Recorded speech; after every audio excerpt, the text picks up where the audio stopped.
breakthrough of pivoting. Pivoting is a stage in the art of contemplation. It is the turning point in our inner journey when we transform or transmute some deep, unseen, unknown shadow view, some wounded part of ourselves, some twisted view, we transmute it, we change it into something higher, into something positive, into something creative and something beautiful. So it's we talk about pivotal moments. And what we're doing through the art of contemplation is by creating pauses, more pauses in our life, by making more space, inner space.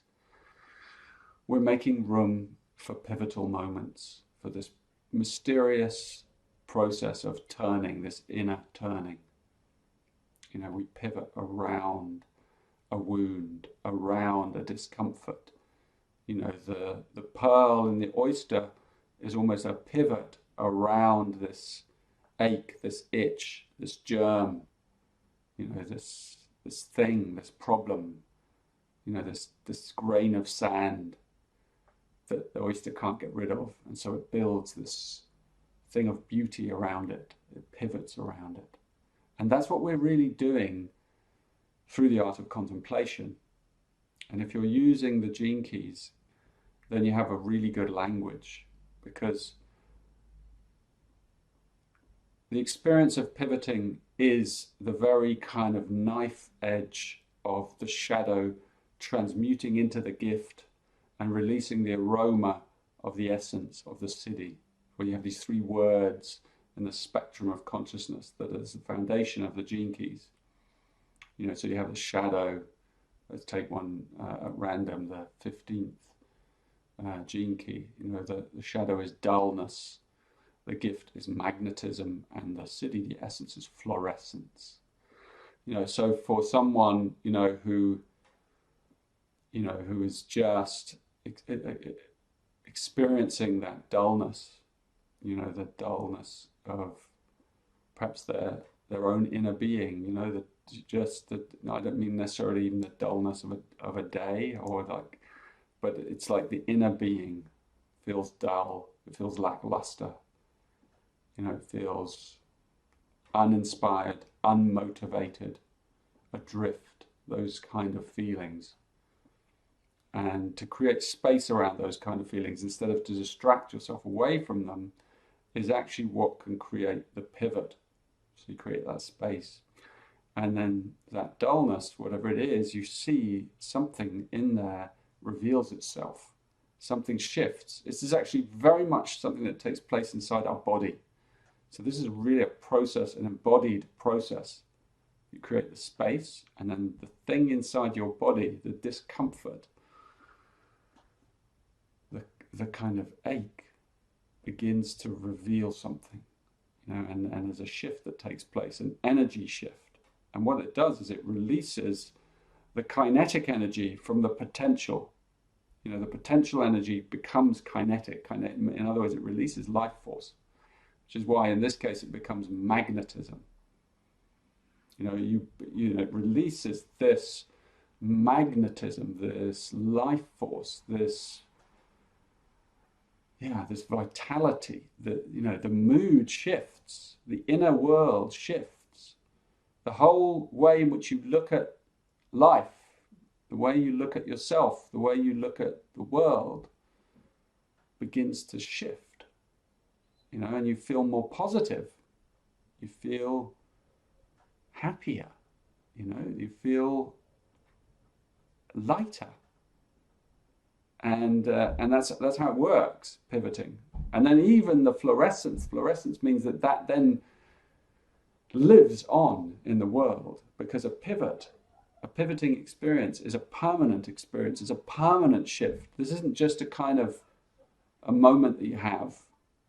This is actually a big shift, a cellular shift, and it goes on.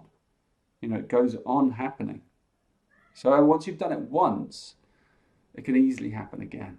And it gives you faith to know, wow, I'm just going to go on creating more space and have more pauses, because the breakthroughs are so amazing.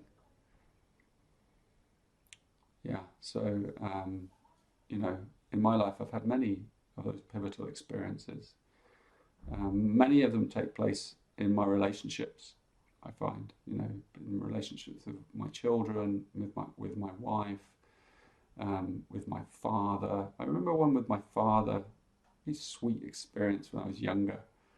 And I had a real difficulty in my early 20s with my father, because I couldn't get him to kind of listen to me, It's like I had all these openings and expansion. I was like full of all this, my spiritual journey and everything. And I wanted him to know and understand it.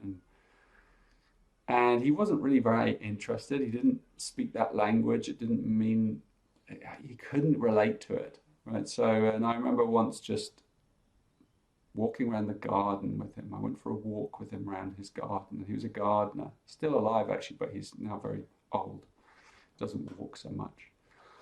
And he would walk around his garden and look at the borders. And he's one of these gardeners that just knew the Latin term of everything, And he would walked around with me, and he would just Latin terms coming out. And this is like this multiflora, and I'd be like, wow, he really loves this, and so we walked around the garden, and he spoke Latin to me for like half an hour, and I started to really deeply relax and just enjoy his presence and enjoy his joy, and I had a pivot. I had a complete emotional breakthrough.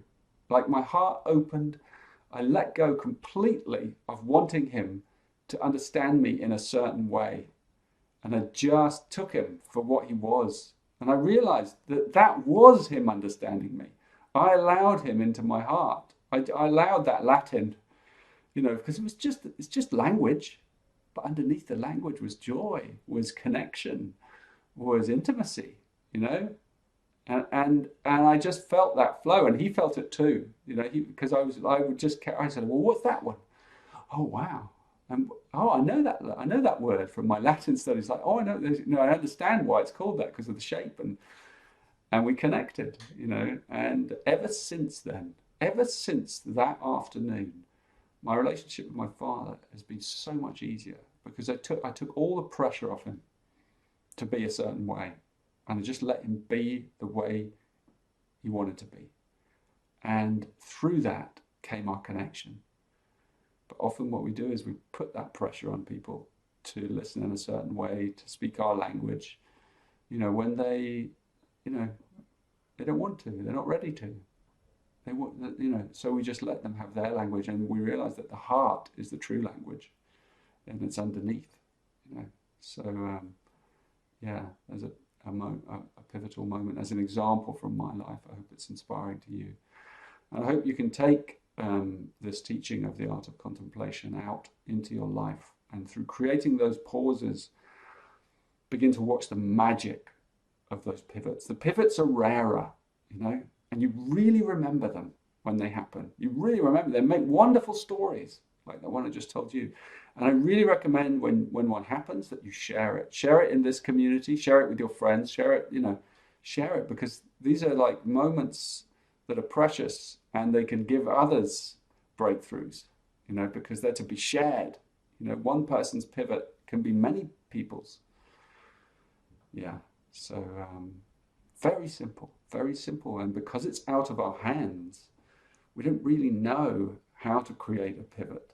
But we can create a pause, and then something occurs in us through creating those pauses. Yeah, magical thing. Blessings as you go out there and into your lives, and may you experience many, many, many pivotal moments.